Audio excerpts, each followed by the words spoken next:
will start with this. Another look at the Scotney versus Motu fight that has been officially announced and scheduled for the undercard of Jack Catterall versus Regis Prograis, set to go down late next month, October 26th, at the Co-op Live Arena in Manchester. Mia wanted this. I remember several months ago, Mia Motu, after one of her fights, she was calling Ellie Scotney out. Now she's got it. Catford. Ellie Scotney, 26 years old, to Mia Motu, who's 34. Mia has 10 more fights, 10 more professional bouts than Ellie Scotney. More fights, more rounds in the bank. Experience. What Ellie Scotney brings to the table, in spite of not having as many fights or as many rounds in the bank, is a higher ceiling. I think Ellie's the best in show at 122 pounds. The most skilled fighter, adaptable fighter, malleable. Albeit not the strongest. Ellie's not that concussive a puncher. Mia Motu is. Mia Motu sports professional record of 19 wins with no losses, no draws, 7 knockouts. Last in action in April of this year, opposite the ring, a girl whose name I can't pronounce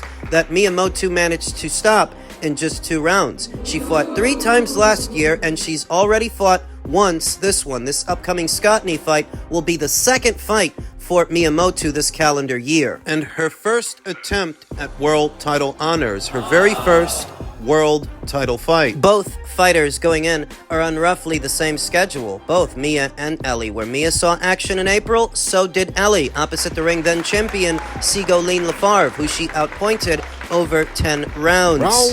That fight, like this one, pitted Ellie Scotney against the fighter who had noticeably more fights, noticeably more rounds in the bank than Ellie did. But what's consistent with an Ellie Scotney fight is she regularly goes up against these girls that have more experience than she does, beats them, and makes it look easy, relatively easy. Is she gonna do that to Mia Motu? What is the deep breath before young Ellie Scotney takes the plunge and attempts to become this division's undisputed champion? She has to make it past Mia Motu first. So what should we expect? What should Ellie expect? Mia Motu is a mid-range to inside fighter and a strong puncher. She's got dynamite in that right hand, if she can lend it. Catford. Ellie Scotney's got to mind that right hand. I think she can to the eye. She's a faster, sharper puncher than Mia Motu, even if Mia Motu is very strong. Ellie puts her punches together better at that proximity. Straighter punches, tighter hooks, all defensible. And that's important,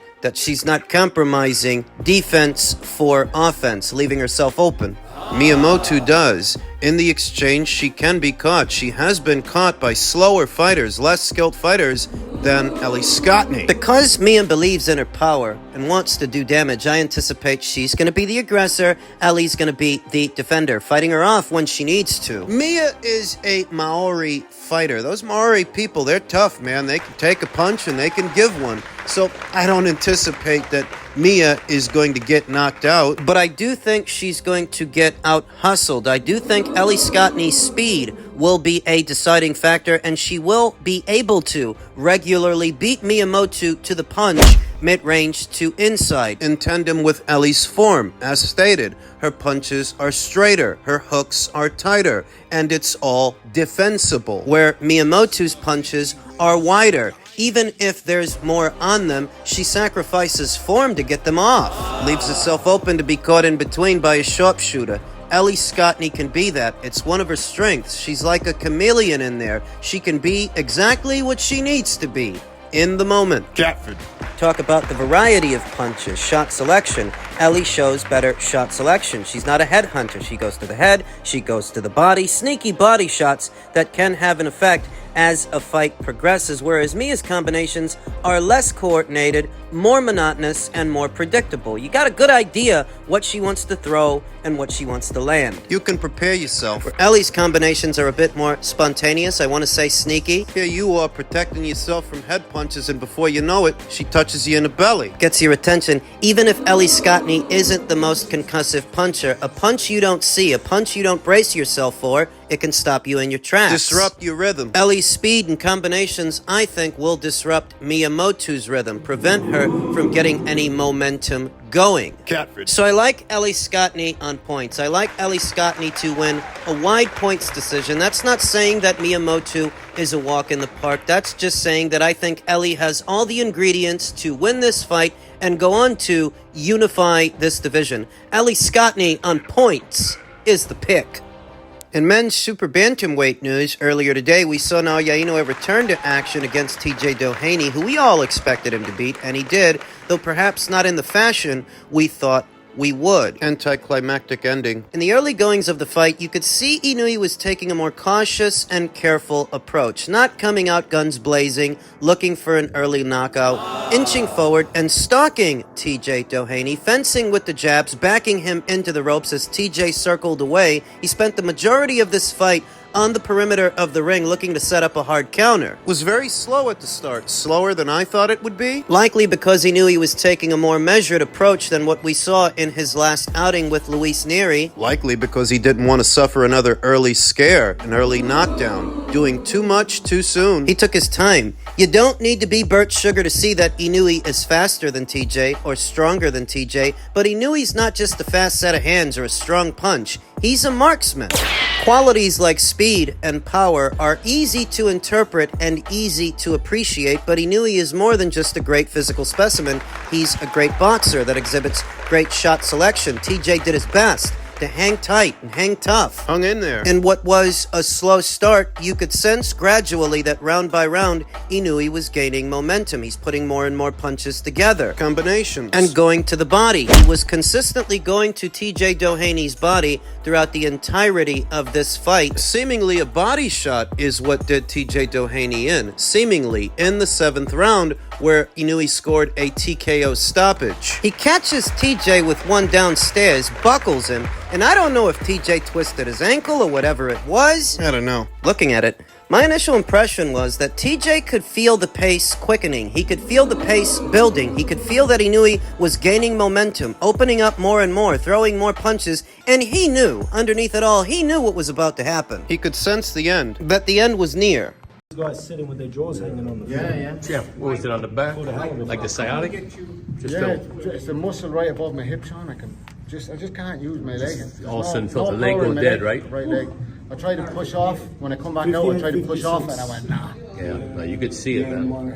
And now, the more I try it, The way that TJ just walked off after that combination, limping away, and the contest coming to that anticlimactic end, it just gave me the impression that whatever's whatever, and TJ knew what was about to happen. He knew where this was about to go, so he got out of there. He knew he scored a 7th round TKO stoppage, perhaps not as violent as what we all expected, though all the same, it's what we expected. We did expect that Inoue would knock him out. Immediately after the fight, Bob Arum said that Inoue will return to defend his 4 alphabet titles at the end of this year, and then will fight in Vegas, which could be the Monster's first fight here in America since June of 2021. You would have thought that Inoue never fought outside of Japan. How many people you now see demanding that he fight in America? When he already did 3 times. You guys just weren't paying attention then. That's a common theme with you guys, not paying attention and speaking out of turn. Shut up.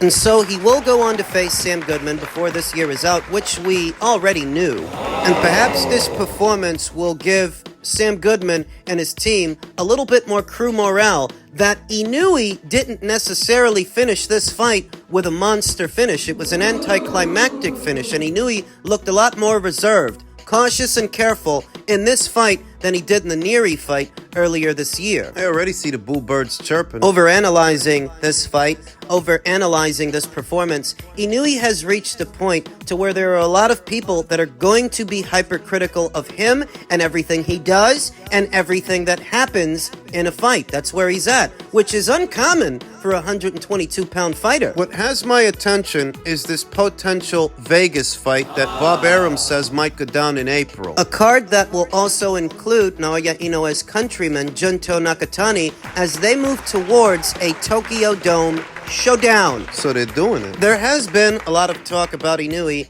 moving up to 126 pounds, though my recommendation has always been that he should stay where he is. He should stay put. That there is no fight so big and so lucrative at 126 that he should be in a hurry to get up there when there's an even bigger fight that wouldn't require him to go anywhere. A Junto Nakatani fight. Nakatani!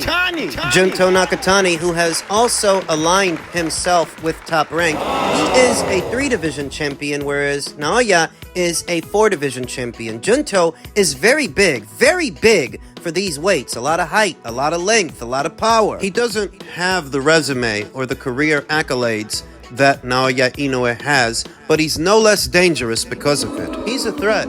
He's a threat to every single champion at 118 pounds, Naoya Inoue's brother, Takuma Inoue, included. And I would pick Junto to beat every single one of those guys. Every single one. Whether or not he's going to has yet to be determined. He hasn't had a unification match there yet. I hope that he unifies at least one title with at least one of the champions at the weight before moving up to 122 for the showdown with Inoue. That's a monster.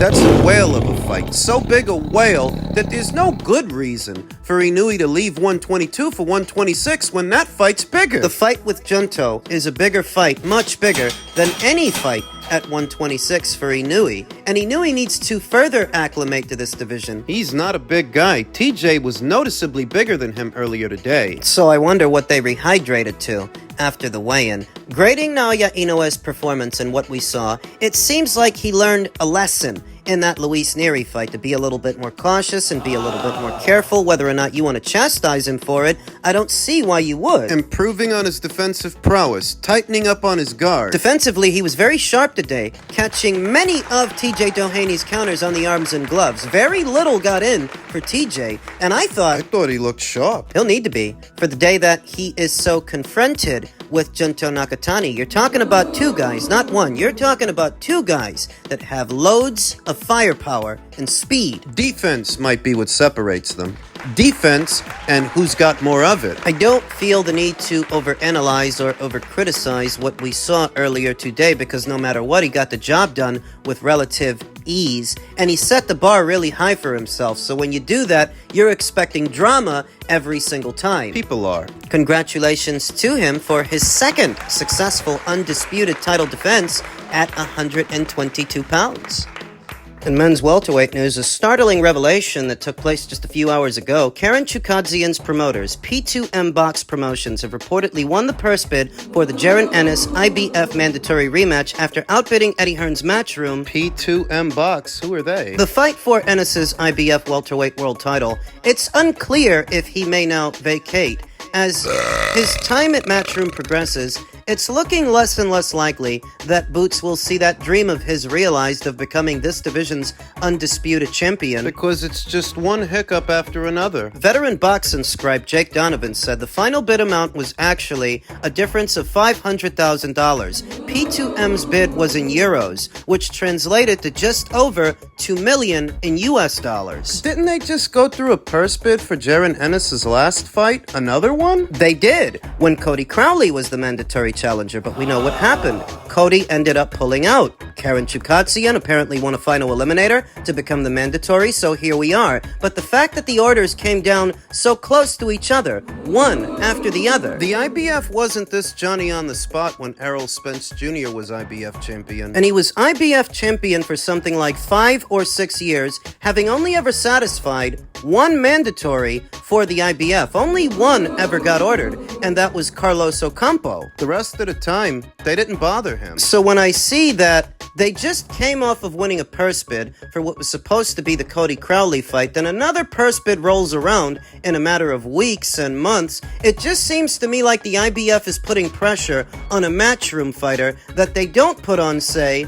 a PBC fighter, PBC fighters. Like Errol Spence, like Jermel Charlo back when he was IBF champion. They didn't put that much pressure on him either. And it just is what it is. What is surprising is that Karen Chukadzian, at least up until this point, didn't seem like a fighter that anybody is all that invested in, let alone this P2M Promotions. Who are they? I watch a lot of boxing, and I've never heard of these people. And that they paid in euros and not US dollars. That's an interesting development as well. So when you pay big cash to do a show, when you pay big money to win the rights for a fight, it can only really be for two reasons. One is your investment in your fighter. Whoever these P2M Promotions people are, they're really invested in Karen Chukadzian. Think about it. If you put up $2 million for the rights to this fight, most of of that money is going to go to Jaron Ennis. He's going to get the lion's share of the pot because he's the defending champion, but they put that up anyway. Why? They must really like Karen Chukatsian's chances in a rematch. They want to make sure they're at the helm of promotion when he fights for that belt. That's one. 2. The second reason you would put up big cash to win the rights for a fight is maybe you think the fight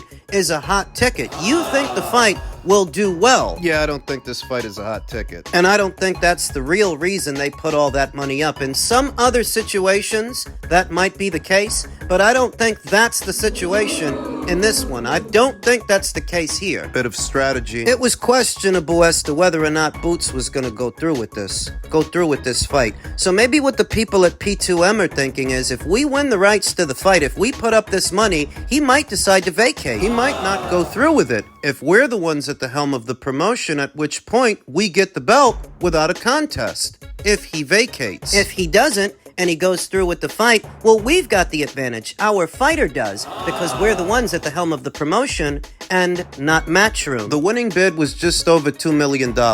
That's noticeably less than Matchroom put up for the Cody Crowley fight. Likely because for the Cody Crowley fight, that purse bid, they knew they would have to go head-to-head with the PBC, with Tom Brown of TGB, whereas this time, they must have figured nobody's gonna want this fight. So they didn't put up as much money. I guess they didn't think they would have to? For the Cody Crowley purse bid, they put up close to $4 million. For this one, they put up half the amount. And they got beat. Boots has a tough decision to make. Does he go through with this fight against this guy he doesn't want to fight, this guy that gave him a lot of problems when they first met on his side of the street, or vacate the title, abandon this fight, abandon the welterweight division, and any hopes of becoming its undisputed champion? What is he gonna do? I don't know. If he vacates and moves up to 154, he takes any hopes of seeing a unified champion at welterweight up there with him, because those other guys, they're not going to pay each other the kind of money that